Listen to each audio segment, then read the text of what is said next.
कृष्णा। सभी भक्तों का स्वागत है हमारे आज के गीतामृत कार्यक्रम में, जहाँ चौथा अध्याय, जहाँ इस 24वें श्लोक में भगवान दिव्य ज्ञान की व्याख्या करते हुए एक परिपूर्ण ज्ञान दे रहे हैं। हरे कृष्ण हरे कृष्ण। बद्ध जीव वो इस संसार में अपने कर्म करते हुए कैसे परब्रह्म से अपना नाता जोड़ सकता है अपने कर्मों के द्वारा और कर्मों के साधनों के द्वारा। तो आज इस श्लोक का भाग तीसरा होगा। ब्रह्मार्पणम ब्रह्महवे ब्रह्माग्नौ ब्रह्मणाहुतं ब्रह्मैव तेन गन्तव्यं ब्रह्मकर्म समाधिना। ब्रह्मार्पणं ब्रह्महवे ब्रह्माग्नौ ब्रह्मणाहुतं ब्रह्मैव तेन गन्तव्यं ब्रह्मकर्म समाधिना। ब्रह्मार्पणं ब्रह्महवे ब्रह्माग्नौ ब्रह्मणाहुतं ब्रह्मैव तेन गन्तव्यं ब्रह्मकर्म समाधिना। अनुवाद श्रील प्रभुपाद के द्वारा। जो व्यक्ति कृष्ण भावनामृत में पूर्णतया लीन रहता है, उसे अपने आध्यात्मिक कर्मों के योगदान के कारण अवश्य ही भगवत धाम की प्राप्ति होती है, क्योंकि उसमें हवन आध्यात्मिक होता है और हवि भी आध्यात्मिक होता है। तो पिछला श्लोक और ये श्लोक, इन दोनों श्लोकों में भगवान मूलतः ये बता रहे हैं कि कैसे हम हमारे कर्मों को यज्ञ बनाएं। तो हमारे चर्चा के विषय इस प्रकार से हमने प्रारंभ किए थे। ब्रह्म शब्द की व्याख्या हमने 4 तरीके से की थी। ब्रह्मार्पणम, ब्रह्महविर, इन शब्दों की व्याख्या। जीव ब्रह्म और परब्रह्म में अंतर। ब्रह्माग्नौ ब्रह्म गंतव्यम ब्रह्म कर्म समाधिना, इन शब्दों की व्याख्या। तो भगवान इस श्लोक में 6 दफ़ा ब्रह्म शब्द का इस्तेमाल कर रहे हैं। तो बहुत महत्वपूर्ण है भगवान के लिए भी हम लोगों को समझाना कि हम जो जीव ब्रह्म हैं, वो परब्रह्म के साथ ब्रह्म की विधि से कैसे जुड़कर ब्रह्म के गंतव्य स्थान को प्राप्त करें। तो जैसे हमने कहा, पिछले श्लोक से आज के श्लोक का संबंध, जहां भगवान ने केवल इतना बता दिया कि कैसे जो पूर्ण ज्ञान में स्थित है उसके कर्म ही यज्ञ है। उसे अलग से कुछ यज्ञ करने की जरूरत नहीं है। उसकी जो चेतना पूर्ण ज्ञान में स्थित होने के वजह से जो भी कुछ वो सोचता है, करता है, कहता है, सब कुछ यज्ञ है। तो मानो अर्जुन के मन में प्रश्न कि यदि सब कुछ उसका यज्ञ है, तो फिर जो कर्म करने के अलग अलग पहलू हैं, या ये कहेंगे कि सामग्रियां हैं, कर्म करने की जो सामग्रियां हैं, उनको आप कैसे कह सकते हो? क्योंकि अर्जुन को ये समझ में आ रहा था कि कर्म करने के पश्चात जो फल मिलेगा वो ब्रह्म होना चाहिए, परंतु भगवान बता रहे हैं कि नहीं, वो अपने आप में कर्म अपने आप में ब्रह्म है। तो इसलिए ये जो 24वें श्लोक में, आज के श्लोक में, जिसमें भगवान ने उसके हर एक आइटम के विषय में कहा है कि कैसे वो भी ब्रह्म है। बहुत बार हम ये शब्द सुनते हैं कर्म, तो बहुत साधारणतः ले लेते हैं इसे, परंतु हर एक कर्म के पीछे कितने सारे फैक्टर्स इन्वॉल्व हैं। ये प्रकृति के 3 गुण, हमारे ये शरीर के जो तत्व हैं, हमारा सूक्ष्म शरीर, स्वयं भगवान परमात्मा के रूप में। जैसे मान लो कि यदि मैं आपसे कहूं 1 लीटर दूध लेकर आइए, अब ये एक जो लाइन है, 1 लीटर दूध लेकर आइए, सुनने में बहुत सरल लगी, लेकिन जब आप इसको कार्यान्वित करोगे, आप जब इसको अपने कार्य में डालोगे, दूध लेने जाओगे, तो उसमें कितने सारे फैक्टर्स सही होने चाहिए वो 1 लीटर दूध मुझ तक लाने के लिए। सबसे पहले गाय होनी चाहिए, अगर हम वहां से शुरुआत करें तो। और वो भी कौन सी गाय होनी चाहिए? दूध देने वाली गाय होनी चाहिए, जिसने बछड़े को जन्म दिया है, जिसके थनों में दूध है, तो अर्थात बछड़ा भी होना चाहिए।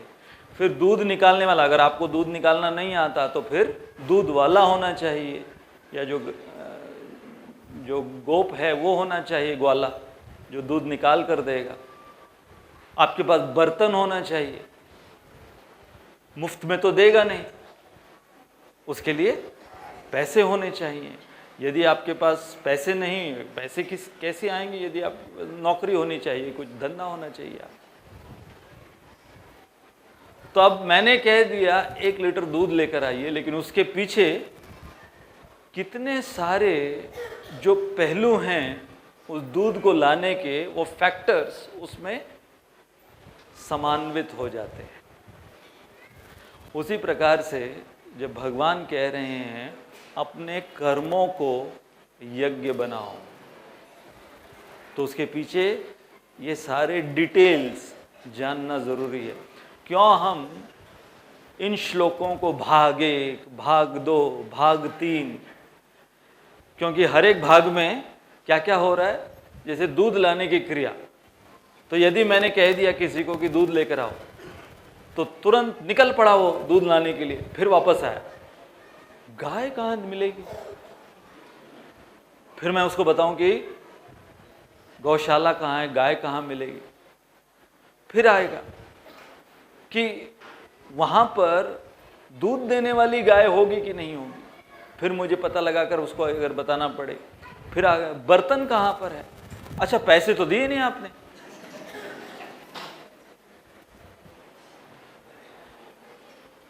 तो इसलिए क्यों हम इतना डिटेल में जा रहे हैं, ताकि पहले ही समझ लें कि कैसे हमें हमारे कर्मों को यज्ञ बना रहा है। पूरे डिटेल्स में हमारे आचार्य जो हैं बताए हुए। तो अब छोटा सा रिकैप ले लेंगे कि ब्रह्मार्पणम और मदर्पणम में कोई अंतर नहीं है।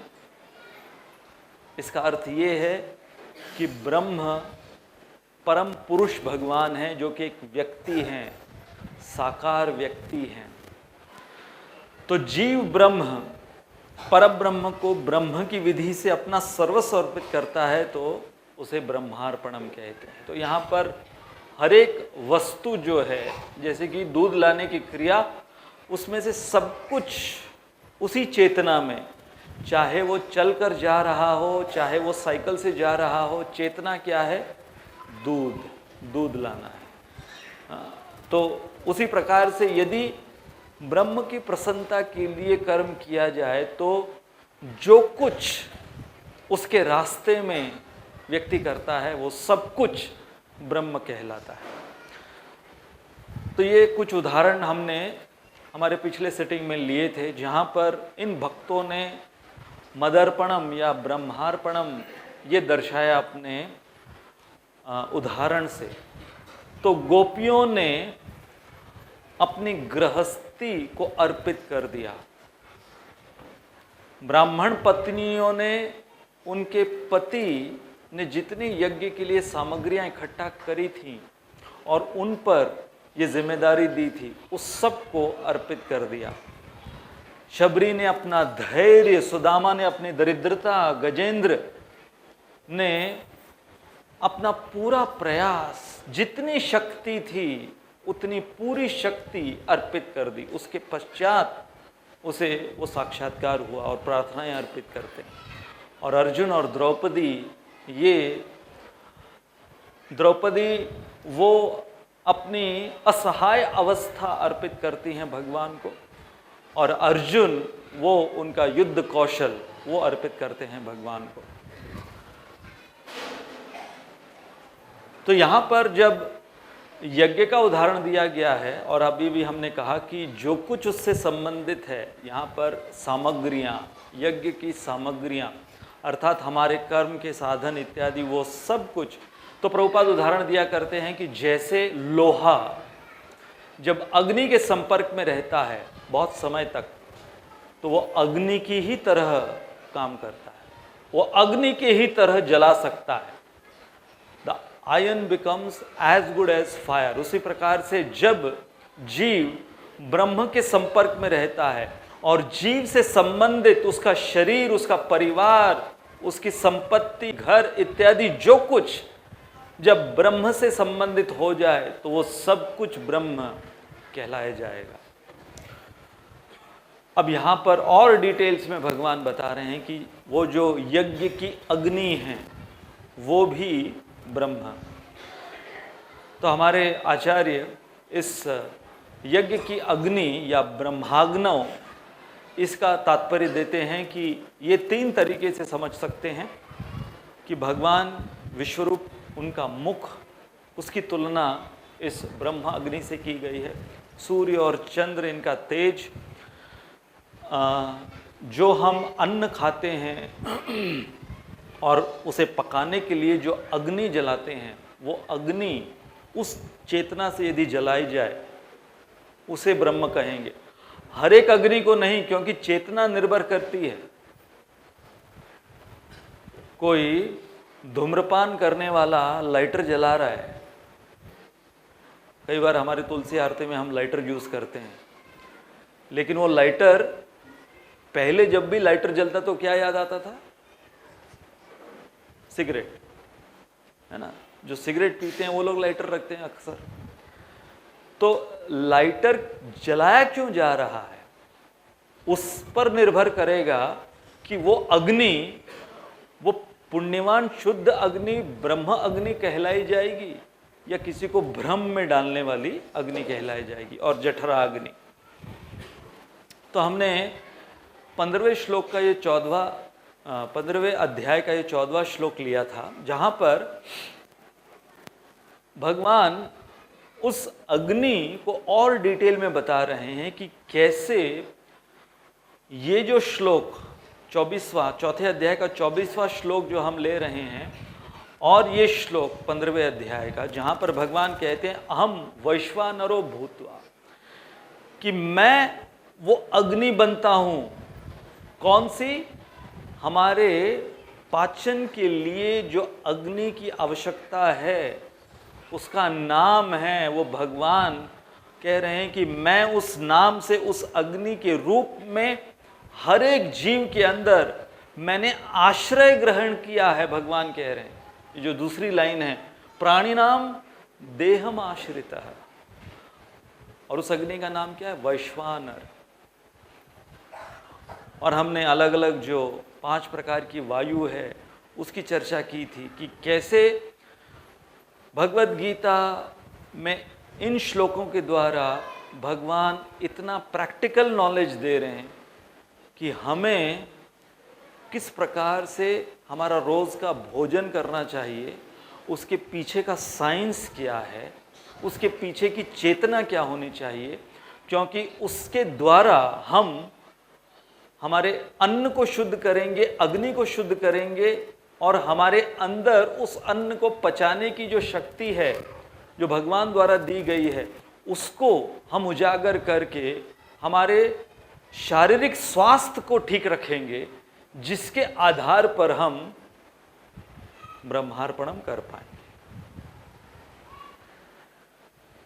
तो यदि संक्षिप्त रूप में देखा जाए तो हम ये सारी चर्चाएं अब तक कर चुके हैं। ब्रह्म कर्म, ब्रह्मार्पणम, ब्रह्म हवि, ब्रह्म अग्नौ, और जो साधन हैं उनको कैसे ब्रह्मानुकरण उसका करना है। तो इसके पश्चात अगला मुद्दा है कि क्या जीव परब्रह्म बन सकता है? यदि इन सारी शुद्ध क्रियाओं के द्वारा सब कुछ ब्रह्म हो सकता है, तो क्या जीव भी एक स्थिति उसकी आएगी जब वो परब्रह्म बन जाएगा? तब परब्रह्म में और जीव ब्रह्म में कोई अंतर नहीं रह जाएगा।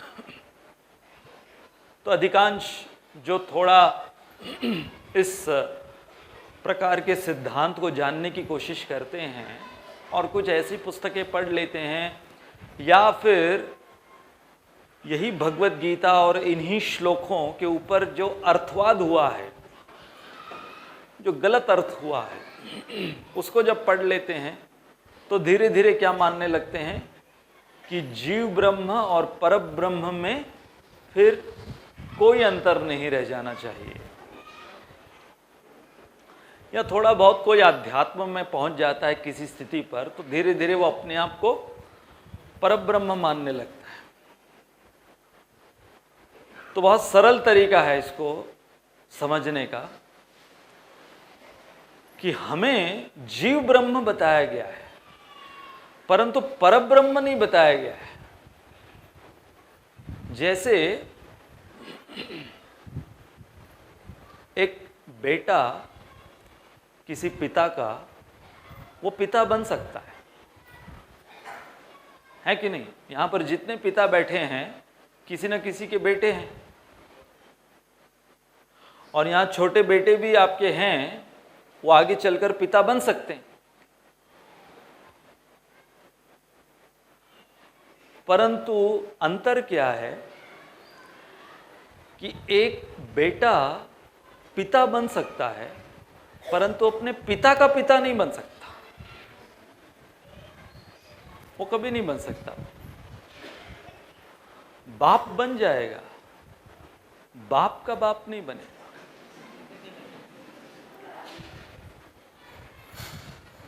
बाप हर समय उसका बाप रहेगा। जब ये सुन लेते हैं कई मायावादी, तो बोलते हैं बाप रे बाप। तो आपको हम एक बहुत सुंदर ये वीडियो दिखाएंगे, जिसको ध्यान से आप सुनिएगा। मराठी में है, आप लोग को अच्छी से समझ में आएगा। तो इसमें बहुत सूक्ष्म तरीके से भगवान विट्ठल और भगवान विट्ठल के जो भक्त हैं, या जो कुछ भगवान से संबंधित है, उसमें एकात्मता और उसके साथ साथ विभिन्नता, वो दोनों बताई गई।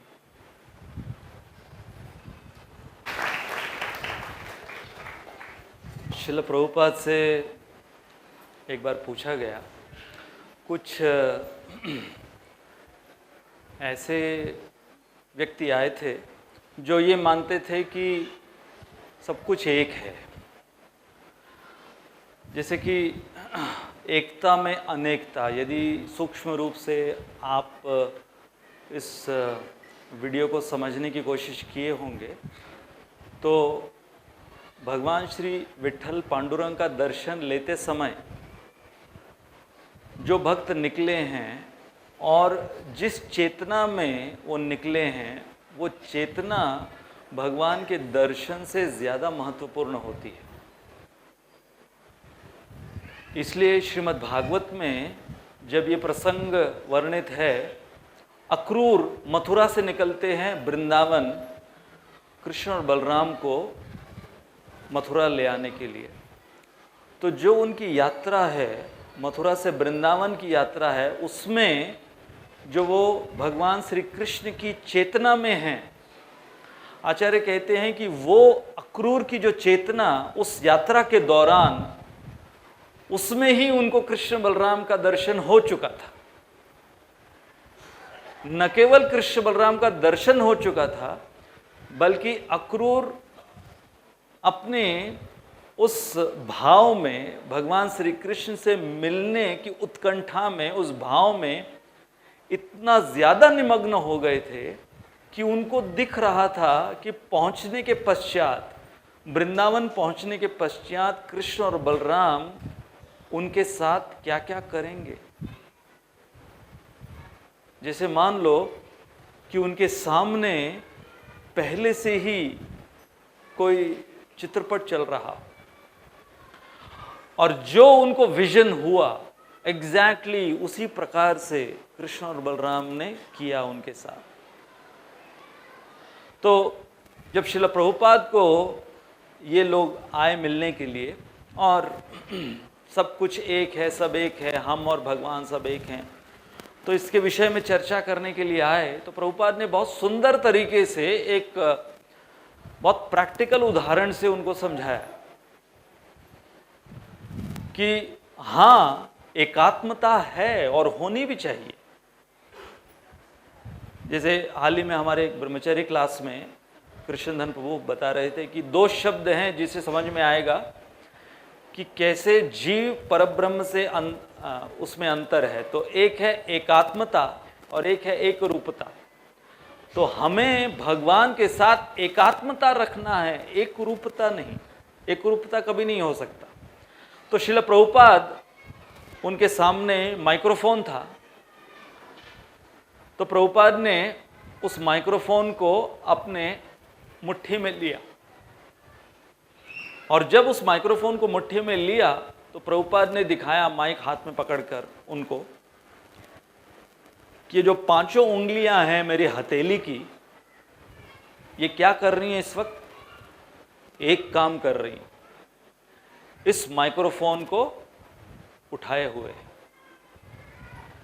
अब यदि मैं इस माइक्रोफोन से इस उंगलियों को अलग करता हूं तो 5 उंगलियां अलग हैं, साइज में अलग हैं, उनकी क्रियाएं भी अलग हैं 5 उंगलियों की। जैसे कहते हैं ना, यही उंगली दिखा दो तो क्या उसका मतलब अलग हो जाता है। ये उंगली किसी को दिखा दो तो किसी के ऊपर दोषारोपण कोई कर रहा है। ये उंगली दिखा दो तो समझ जाते हैं कहीं जाना है उसको, इमरजेंसी होगी शायद। तो प्रभुपाद ने तो इतना डिटेल नहीं में बताया, मैं बता रहा हूं खाली। तो 5 उंगलियां और 5 उंगलियां अलग है, लेकिन जब 5 उंगलियां उस माइक्रोफोन को जाकर पकड़ती हैं तो उनका इंटरेस्ट एक हो जाता है उस माइक्रोफोन को पकड़ना। तो प्रभुपाद इनको समझाना चाह रहे थे, yes we are one in interest with Krishna. Krishna का इंटरेस्ट कहां है, वहां पर मेरा भी इंटरेस्ट है। जहां पर भगवान श्री कृष्ण का इंटरेस्ट नहीं, वहां पर मेरा भी इंटरेस्ट है। So being one with Krishna means being one in the interest of Krishna. Simple, ये समझना। और इसके बहुत से उदाहरण श्रील प्रभुपाद ने अपने ग्रंथों में दिए हैं, जैसे कि अग्नि और चिंगारी। तो चिंगारी जो है उससे आप खिचड़ी नहीं पका सकते, खाना नहीं पका सकते, लेकिन वो अग्नि का अंश है। वो कुछ अंधेरे कमरे को वो उजाला नहीं चिंगारी कर सकती, लेकिन वो निकली कहाँ से है? अग्नि से ही निकली है। तो गुण के दृष्टिकोण से चिंगारी और अग्नि में कोई अंतर नहीं, परंतु मात्रा के दृष्टिकोण से जमीन आसमान का अंतर है चिंगारी और अग्नि में। सोने की अंगूठी एवं सोने की खान, श्रील प्रभुपाद ये भी उदाहरण दिए हैं कि एक सोने की खान है जहाँ पर से सोना उत्पादित हो रहा है और उसमें से निकला हुआ सोना उसकी एक अंगूठी कोई बनाकर पहनता है। ये नहीं कह सकता कि पूरी सोने की खान मेरी उंगली पर है, नहीं। दोनों में मात्रात्मक दृष्टिकोण से अंतर है। और फिर ये उदाहरण कि समंदर एवं समंदर की एक बूंद। तो कई लोग कहते हैं कि यदि वो बूंद मिल जाए समंदर के अंदर तो फिर समंदर हो जाए। ये समंदर का उदाहरण, इसको थोड़ा तोड़ मरोड़ के लोग इस्तेमाल करते हैं। तो प्रभुपाद ने उसको भी तोड़ा। प्रभुपाद ने कहा लेकिन उस समंदर के अंदर जो जीवाणु जीव जंतु हैं वो सारे इंडिविजुअल्स हैं, वो समंदर नहीं बनते। तो उसी प्रकार से जो विभिन्नता है इस एकता के अंदर, ये समझना जरूरी है। तो अभी जन्माष्टमी आ रही है और अक्सर हम ये उदाहरण इस्तेमाल करते हैं कि भगवान जन्म लेते हैं, भगवान का बर्थडे हम मनाने वाले हैं और हम अपना भी बर्थडे मनाएं, कितने वर्षों से मना रहे हैं, अन्यों का कितनों का मना रहे हैं। तो फिर भगवान का बर्थडे, हमारा बर्थडे, भगवान भी पैदा हुए, हम भी पैदा हुए, भगवान, उनके भी माता पिता, हमारे भी माता पिता, भगवान के भी भाई बहन, हमारे भी भाई बहन। तो क्या अंतर? उदाहरण दिया गया है जैसे कि मिश्री होती है, मिश्री की डली और फिटकरी, तुरटी, दोनों दिखने में एक समान है ना। मुंह मीठा कराने के लिए किसी को थमा दो, खाने के बाद चलो मुंह मीठा कीजिए, क्या दिया? फिटकरी दे दिया हाथ, दिखने में एक जैसी दिखती है। वैसे ही भगवान के कार्यकलाप हमारे कार्यकलापों के समान दिखते होंगे, परंतु वो मिश्री की तरह हैं, इतने मीठे रसीले। और हमारे तथाकथित जो कार्यकलाप हैं वो कैसे हैं? वो उस फिटकरी के समान है। इसलिए कोई दिख रहा होगा कि हाँ, इसने भी अपने तरीके से रासलीला मनाई है अपनी जिंदगी में, इसने भी चोरियां की जैसे भगवान ने माखन चोरी की, इसने भी बहुत कुछ ज्ञान बांटा है जैसे भगवान ने भगवत गीता का ज्ञान बांटा, परंतु दोनों में अंतर इस प्रकार का है।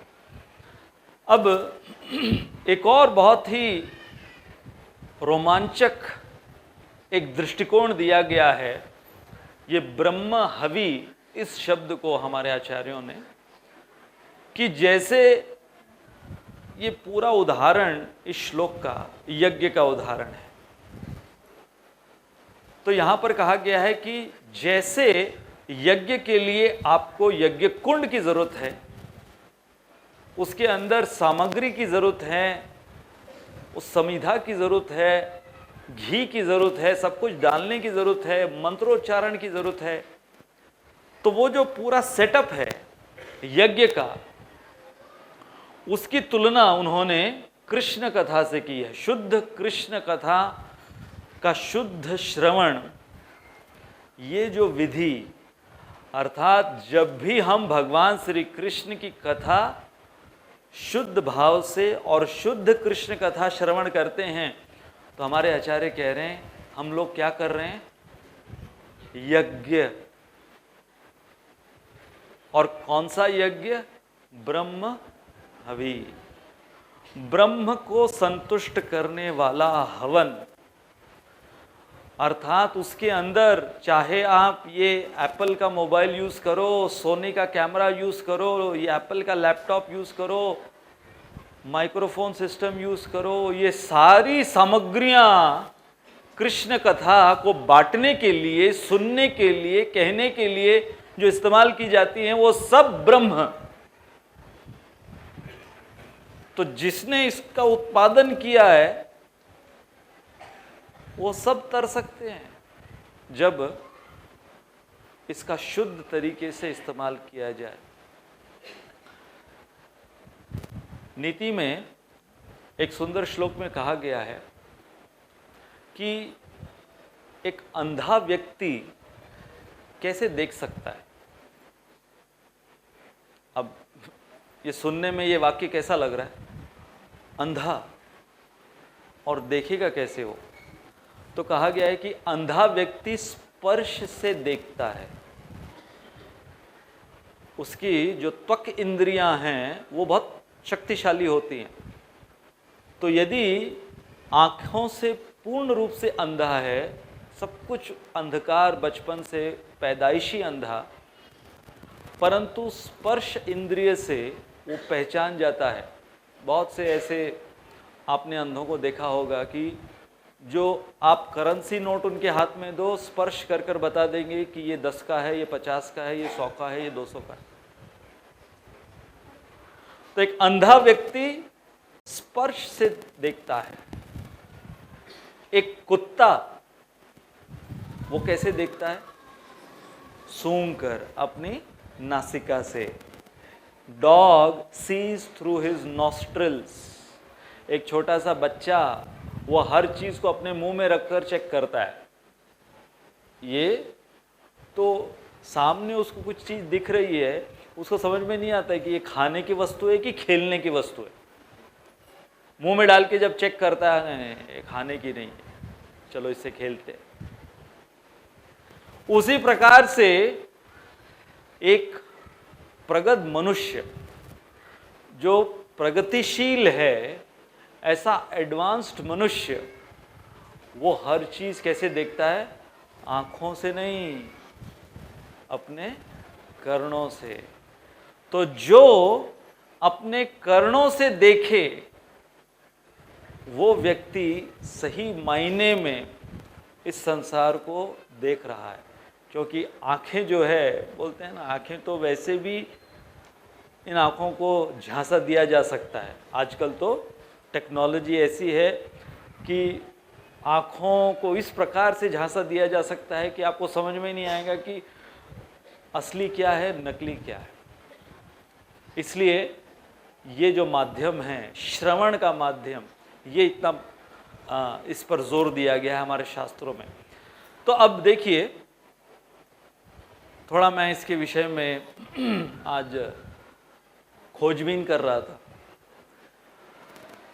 तो हम सब इसके माध्यम से, हमारे कानों के माध्यम से श्रवण करते हैं। इस समय भी क्या हो रहा है, ये कान हमारे ऐसे हैं कि ये हर समय खुले रहते हैं। आंखें, मुंह इत्यादि ये तो हम बंद कर सकते हैं, हाँ, परंतु कान कोई शटर नहीं है।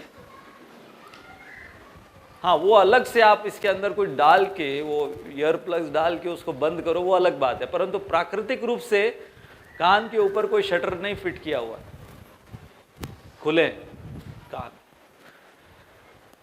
तो अब देखो कैसी अचंभे की बात है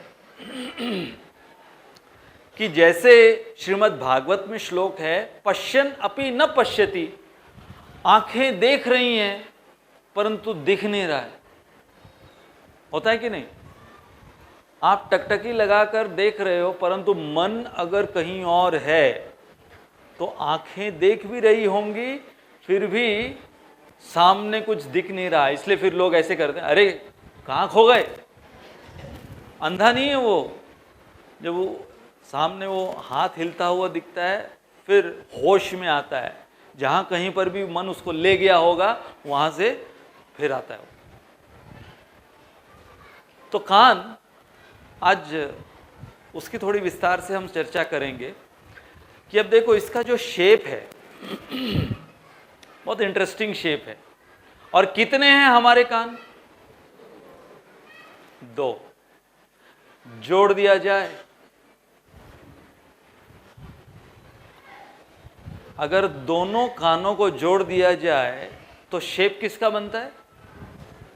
हार्ट का। किसका शेप बनता है? हार्ट का शेप बनता है। अर्थात यदि हमारे हृदय में भगवान श्री कृष्ण को बसाना है, उनको अवतरित कराना है, तो ये दोनों कान जो कि हार्ट के शेप बन जाते हैं, उनके द्वारा भगवान श्री कृष्ण की कथा, भगवान श्री कृष्ण का कीर्तन जब तक नहीं जाएगा, तब तक ये हृदय जो है भगवान श्री कृष्ण का धाम नहीं बन पाएगा।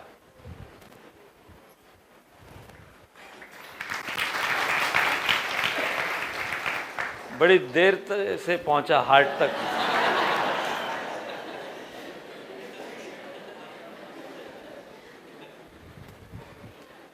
इसलिए बहुत इंटरेस्टिंग है, इंग्लिश का ये जो शब्द है हार्ट, इसके बीच में H निकाल दो, T निकाल दो, बीच में क्या है यार। अब ये एक बहुत इंटरेस्टिंग कोइंसिडेंस हो गया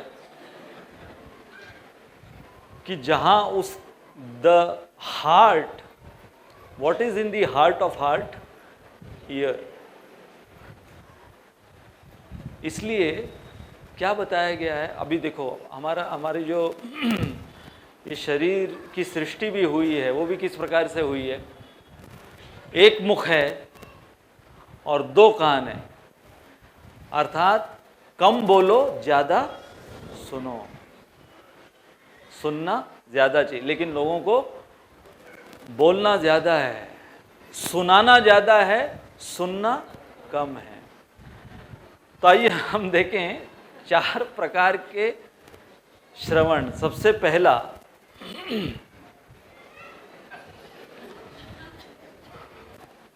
ये नीति में बताया गया है कि सबसे पहला या निचले स्तर का श्रवण है गधे के भांति। तो ये जो प्राणी है इसके विषय में शास्त्रों में बताया है कि मूढ़, गधे को मूढ़ भी कहा गया है और भगवान भी इस शब्द का इस्तेमाल करते हैं। आपने देखा होगा कभी सर्कस में गधे को नहीं लेते। हाँ, कभी कोई सर्कस आपने देखा है, कोई करतब गधा कर रहा है वहां पर, वो अलग बात है, देखने बहुत जाते हैं, लेकिन जो वहां पर कर रहा है उसमें से प्राणियों में से नहीं, क्योंकि जो गधे की भांति श्रवण है वो उस कान इतने बड़े होते हैं उसके। ये बात अलग है कि उसके कान इतने बड़े होते हैं, लेकिन जाता कुछ नहीं अंदर। और मैंने अपनी आंखों से देखा है, बहुत बार मैंने ये उदाहरण भी दिया है। करजत रेलवे स्टेशन, मैं वेट कर रहा था ट्रेन की, ट्रेन आई, पटरी पर, उसी पटरी पर गधा खड़ा है, वो हॉर्न मार रहा है, वो ड्राइवर हॉर्न मार रहा है, सब लोग उसको पत्थर मार रहे हैं कि अरे हट, ट्रेन आ रही, ट्रेन आ रही। तो उसको 5 मिनट बाद समझ में आया कि मुझे हिलना चाहिए, लेकिन वो हिला कहां, ट्रेन की ओर भाग रहा है, ट्रेन की दिशा में भाग रहा है। अपनी आंखों से मैंने देखा। तो बहुत बार इस प्रकार के श्रोता होते हैं, कान खड़े होंगे और ध्यान से देख रहे होंगे, ऐसा लग रहा हो कि जैसे बहुत ध्यान लगा के सुन रहे हैं। जैसे गधे भी देखो बहुत ध्यान लगा के एक टक होके सड़क पर खड़े रहते हैं, ट्रैफिक आए जाए, कितना भी हॉर्न मारे, फुल फोकस्ड रहते हैं वो लोग। आज दिन तक कोई बता नहीं पाया है कि किस पर सोच रहे हो, कि ये सड़क किसने बनाई,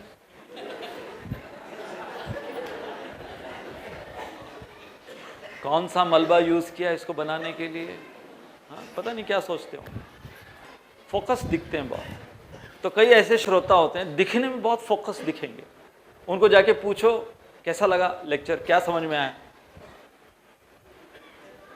आपके पास भी ऐसे ही देखते रहेंगे।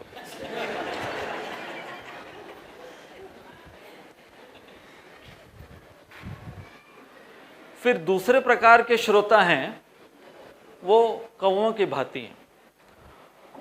कौवों में देखा होगा आपने कि यदि कोई बहुत सुंदर उपवन है जहाँ पर ताज़े फल फूल उगे हुए हैं, लेकिन उस उपवन में, उस गार्डन में कहीं कोने में गंदगी पड़ी हुई है, कौवे कहाँ जाएंगे, उड़कर उस गंदगी के पास जाएंगे। ये घंटा गाड़ी वगैरह जो घूमती रहती है, आप देखो बम्बई में तो मैंने बहुत देखा है कि मंडराते रहते हैं, उनके लिए तो वो फीस्ट है।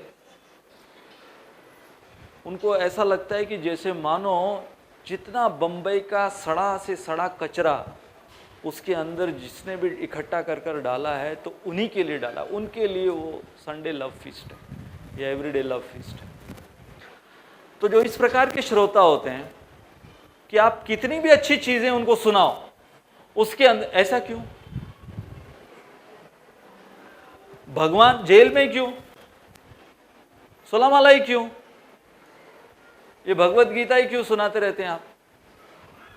तो हर समय उनके उसमें वो खोट देखते रहेंगे कि कहाँ मुझे कचरा दिख जाए, बस वहां पर उनके एक्सटैटिक सिम्टम्स बाहर आ जाते हैं।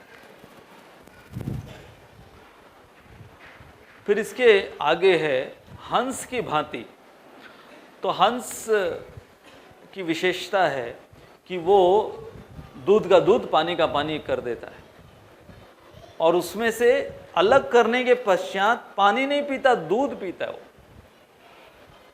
तो जो हंस होते हैं, कोई भी त्रुटियां भी क्यों ना हो, जैसे श्रील प्रभुपाद ने भागवत का वो श्लोक तद्वाग विसर्गो जनताग विप्लवो यस्मिन प्रति श्लोकम अभद्यवत्यपि, इस श्लोक के द्वारा श्रील प्रभुपाद ने कहा even though Shrimad Bhagavatam might be compose with faults, उसके अंदर त्रुटियां भी होंगी, परंतु जो हंस जैसे श्रोता हैं वो उसके अंदर से जो उसका एसेंस है वो निकालेंगे। तो ये जो श्रोता होते हैं, ये जब श्रवण करते हैं तो उसका एसेंस और जो उनके लिए और समाज के लिए सबसे ज़्यादा हितकारी है उसे वो एक्सट्रैक्ट करते हैं उसमें से। और फाइनली ये सर्वोच्च श्रेणी के होते हैं। मधुमक्खी क्या करती है कि जब भी वो किसी पुष्प पे वो शहद निकालती है उस पुष्प से, तो केवल शहद उससे नहीं निकलता, उसके द्वारा क्रॉस पॉलिनेशन होता है। वो मधुमक्खी वहाँ से पोलन लेकर वो जब दूसरे फूल में जाकर बैठती है तो वहाँ पर उस पोलन को छोड़कर, हमने बायोलॉजी में पढ़ा होगा कि कैसे क्रॉस पॉलिनेशन होता है। तो ये जो श्रोता होते हैं, ये जब श्रवण करते हैं, श्रवण करने के पश्चात ये दूसरों को इसके विषय में बताते हैं। तो सही मायने में श्रवण क्या है कि आप सुनो, दोनों कान खुले होने चाहिए, अंदर जाने की अनुमति दो कथा को, उसके पश्चात उनसे समझो, उसके पश्चात उसे अपने जीवन में अपनाओ, उस पर मनन करो और उसके पश्चात दूसरों को दो। यदि ठीक से श्रवण नहीं हुआ है, इस श्रेणी का श्रवण नहीं हुआ है, तो चाहे फिर होता क्या है कि हम जिसको कहते हैं कि अधकुचड़ा ज्ञान बांटने जाते हैं, क्योंकि खुद ठीक से उसको समझे नहीं है, जीवन में नहीं अपना रहे। जैसे मैं जब बॉम्बे में था तो वहाँ पर कुछ कॉरपोरेट सेमिनार्स के उनकी डिमांड थी आर्ट ऑफ पब्लिक स्पीकिंग, इसके ऊपर लेक्चर देने की। तो मैं काफ़ी उसमें रिसर्च किया। तो आर्ट ऑफ पब्लिक स्पीकिंग में एक मुद्दा बताया जाता है कि आपकी स्पीच आप शुरू कैसे करते हो। तो एक व्यक्ति ने एक उदाहरण दिया कि आपकी स्पीच, उसका ओपनिंग स्टेटमेंट एकदम सेंसेशनल होना चाहिए, ताकि लोग जो कि थोड़ा बोरियत और डर के द्वारा बैठे हुए हैं, अचानक वो चौकन्ना हो जाए और उनका अटेंशन आप अपने पास आकृष्ट कर लो। तो इन्होंने एक उदाहरण दिया। तो इन्होंने अपनी एक स्पीच ओपन करी और उसमें कहा, the best moments of my life was in the arms of a woman who was not my wife. ये ओपनिंग स्टेटमेंट था उनके स्पीच का. The best moments of my life, मेरे जीवन के सबसे हसीन लम्हे वो बीते उस औरत की बाहों में जो मेरी बीवी नहीं थी. सब लोग ध्यान हो गए, कौन थी? फिर उसने कहा, पॉज के बाद कहा, मेरी माँ थी. ओह वाह. तो ये उन्होंने ओपनिंग ऐसा किया. तो एक व्यक्ति वो भी सीख रहा था आर्ट ऑफ पब्लिक स्पीकिंग. तो उसका जब मौका आया तो उसने कहा, मैं भी यही नुस्खा इस्तेमाल करता हूँ. तो पूरे ऑडियंस के सामने उसने भी शुरू किया. The best moments of my life were spent in the arms of a woman was not my wife. उसके बाद भूल गया वो, और उसकी बीवी बैठी थी उधर, खड़ी हो गई. कौन थी? अब बीवी को देख के और भूल गया. तो इतनी मार पड़ी उसको, इतनी मार पड़ी.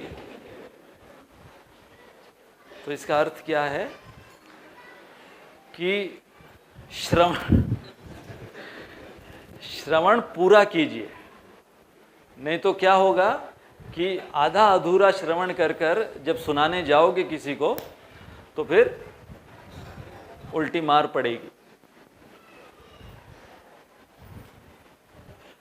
तो अब कई साइकोलॉजिस्ट उन्होंने भी हियरिंग के ऊपर, तो ये तो हमने कुछ नीति से लिए कुछ उदाहरण. अब मॉडर्न साइकोलॉजी के अनुसार हियरिंग के ऊपर जो उन्होंने शोध निकाला है, तो उसको लेकर वो कहते हैं कि 5 प्रकार की हियरिंग है. कि जब कोई सुनने बैठता है, सबसे पहले श्रेणी का कौन है? कुछ भी तुम बोलो, मैं तो उसको इग्नोर करने वाला हूँ. जैसे कि मतलब यहाँ पर तो इंग्लिश में उसको इग्नोरिंग कर दिया, जो पिछले स्लाइड में क्या था, गधे की भांति. कुछ भी बोल लो तुम, अंदर घुसने ही नहीं दूंगा मैं इसे कान के अंदर. अच्छा, ये जो दूसरी श्रेणी के हैं ये बहुत खतरनाक होते हैं. और मेरे 20 वर्ष के अनुभव से मैं बताता हूं कि बहुत से ऐसे श्रोता मैंने देखे हैं जो प्रिटेंड करते हैं कि बहुत ध्यान से सुन रहे हैं. मतलब वो लोग, उनके हाव भाव, उन्होंने उस पर पीएचडी कर ली है कि कैसे जो वक्ता है, वक्ता को इस भ्रम में रखो कि मैं ध्यान से सुन रहा हूं.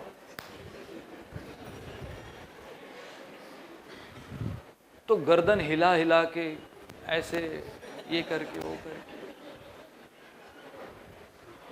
और एक्चुअली जाकर उनको जब पूछा जाएगा कि जो तुम इतना, मैं वो पॉइंट पे तुम इतने गर्दन हिला रहे थे, तो उसके पीछे का माजरा क्या था, तो कुछ और ही निकलेगा. हो सकता है कि कोई मच्छर बैठा हो तरह से गर्दन हिलाई थी उस समय उसको उड़ाने के लिए.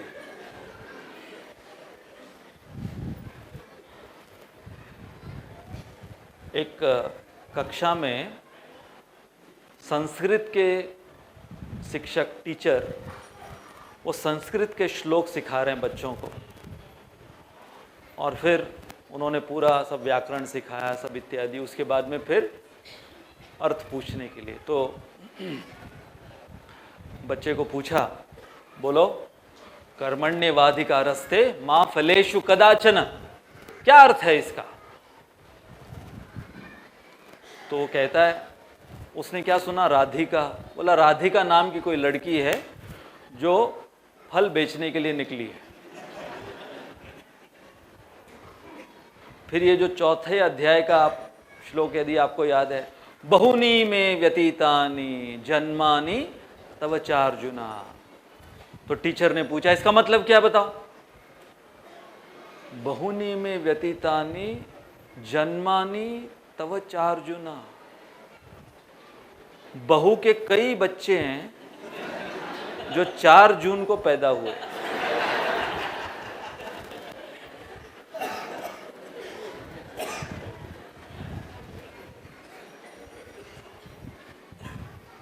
फिर उसने पूछा तमसोमा ज्योतिर्गमय, ये तो सुना होगा, बताओ इसका अर्थ क्या है। विद्यार्थी कहता है तमसोमा ज्योतिर्गमय, माँ तुम सो जाओ, मैं ज्योति से मिलने जा रहा हूं।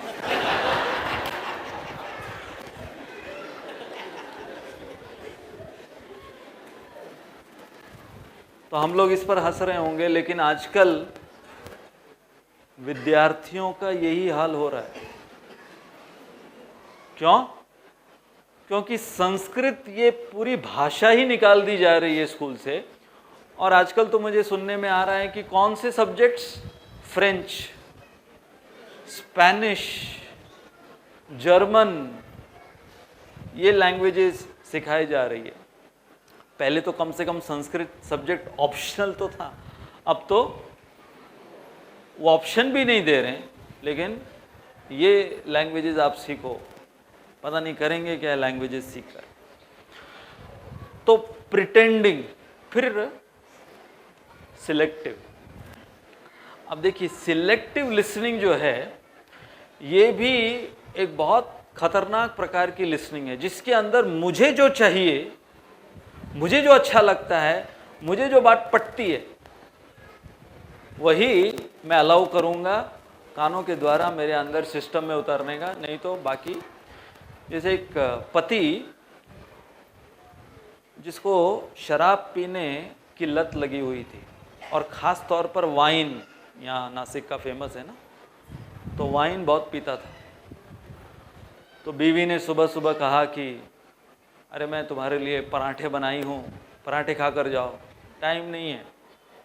तो बीवी ने कहा अरे आज वाइन डाला है उसमें। तो रुक गया, बैग वैग सब रख दिया, फिर खाना शुरू किया। बोला कुछ टेस्ट वेस्ट तो नहीं आ रहा है, कौन सा वाइन डाला है? तो उसने डब्बा ला के दिखाया, अजवाइन। और उसने बोला क्या था? उसने वही बोला था, आज, खाली पॉज डाल देते तो फिर क्या लगता है, आज वाइन डाला है, अजवाइन डाला है, अजवाइन के पराठे बनाए। तो बहुत बार क्या होता है जब हम श्लोक बोलते हैं भगवत गीता का, मया चापी त्वया चापी, तो लोग उसको कैसे ट्रांसलेट करते हैं? भगवान भी बोलते हैं, अर्जुन को बोले रुक जा, बहुत हो गया, बहुत श्लोक बोल लिए, पहले एक एक प्याला चाय पीते, तू भी चाय पी, मैं भी चाय पी। तो इसलिए अजवाइन के पराठे सेहत के लिए अच्छा होता है, ये समझना। अब उसको अगर कोई सिलेक्टिव लिसनिंग कर कर सुनेगा तो वो कुछ और उसको समझ में आएगा। End of course attentive hearing. Empathetic hearing का अर्थ क्या है कि जब हम श्रवण कर रहे हैं तो हम उस संवेदना के साथ, एम्पैथी अर्थात हम उस विषय में प्रवेश कर कर, जैसे कि यदि हम अर्जुन का विषाद, उसके विषय में श्रवण कर रहे हैं, तो जब तक हम हमारे श्रवण में अर्जुन के विषाद का अनुभव नहीं करेंगे, तब तक अर्जुन किस दौर से गुजर रहे थे और फिर भगवत गीता उन्होंने कौन सी पार्श्वभूमि में समझी, वो हम समझ नहीं पाएंगे। इसलिए आज हम केवल यहीं तक चर्चा करेंगे, क्योंकि मुझे बताया गया है कि बाहर आप लोगों के लिए बहुत ही अट्रैक्टिव स्टॉल्स वगैरह लगाए हुए हैं। बोले कि आप जल्दी ख़त्म करो, नहीं तो उसके बाद फिर आप जो भी कहोगे वो श्रवण के अलग अलग दूसरे कैटेगरीज में चले जाएंगे। तो पॉइंट यहाँ पर ये है, टेक होम मैसेज, कि जो कर्म जिसको यज्ञ कि यज्ञ का उदाहरण जिसका दिया गया है, जिसकी तुलना यज्ञ से की गई है। तो यहाँ पर आचार्य कहते हैं कि हमें इस कलयुग में इतना समय भी नहीं होगा, इतनी काबिलियत भी नहीं होगी कि हम उस प्रकार के यज्ञ का अनुष्ठान करें, लेकिन श्रवण और कीर्तन, ये जो विधि बताई गई है, युग धर्म युगावतार आकर ये जो विधि बताए हैं श्रवण और कीर्तन, ये उस यज्ञ कुंड के समान है। तो हमारे कर्णों को हमें उस यज्ञ कुंड के समान बनाना है, जिसके अंदर कृष्ण कथा की आहुति डालकर यज्ञेश्वर को अवतरित करना है। इसलिए जन्माष्टमी जब हम मनाते हैं तो खास तौर पर ये जो गौड़ीय वैष्णव सिद्धांत है, चैतन्य महाप्रभु जो हमें भगवान को नाम के रूप में अवतरित करा कर दिए हैं, तो श्रील प्रभुपाद कहा करते थे कि जब आप हरिनाम को सुनोगे और कहोगे तो हरिनाम भगवान के एक ऐसे अवतार हैं जो कभी आए तो लेकिन कभी छोड़कर नहीं गए। इनफैक्ट यहाँ तक बताया गया है कि ये तो हम साल में एक बार भगवान श्री कृष्ण जो 5000 वर्ष पूर्व अवतरित हुए उनका जन्मोत्सव मनाते हैं, परंतु भगवान का नाम वो एक ऐसा यज्ञ बताया गया है कि जब भी आपके जिह्वा से आप उसका उच्चारण करो, और क्या लगता है उसका उच्चारण करने के लिए, ये जिह्वा वैसे भी कितनी लपलपाती रहती है हर चीज के लिए, तो उसमें से यदि भगवान श्री हरि का नाम निकलेगा तो बताया गया है कि उस समय उसी क्षण भगवान श्री हरि आपके जिह्वा पर अवतरित हो रहे हैं। अर्थात हम हर क्षण भगवान की जन्माष्टमी मना सकते हैं यदि हम हमारी जिह्वा से कहें हरे कृष्णा कृष्णा कृष्णा हरे हरे, हरे राम राम राम हरे हरे। तो आइए इस यज्ञ के द्वारा, इस संकीर्तन यज्ञ के द्वारा हम हमारी चेतना को शुद्ध करें, भगवान श्री कृष्ण का कीर्तन, भगवान श्री कृष्ण की कथा, भगवान श्री कृष्ण का प्रसाद, भगवान श्री कृष्ण की सेवा के द्वारा, ताकि हम हमारे हृदय के प्रांगण को भगवान के लिए अनुकूल बनाएं अवतरित होने के लिए। बहुत बहुत धन्यवाद। हरे कृष्ण।